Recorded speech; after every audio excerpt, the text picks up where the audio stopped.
ইয়া রাসূলুল্লাহ সবাই ইয়া রাসূলুল্লাহ ইয়া হাবিবাল্লাহ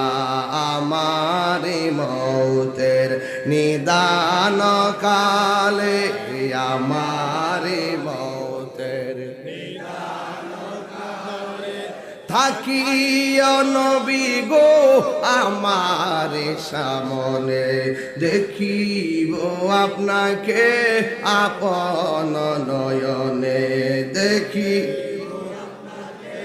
আপন নয়নে ইয়া রাসূলুল্লাহ ইয়া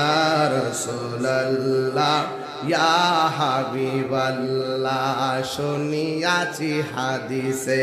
দেখিলে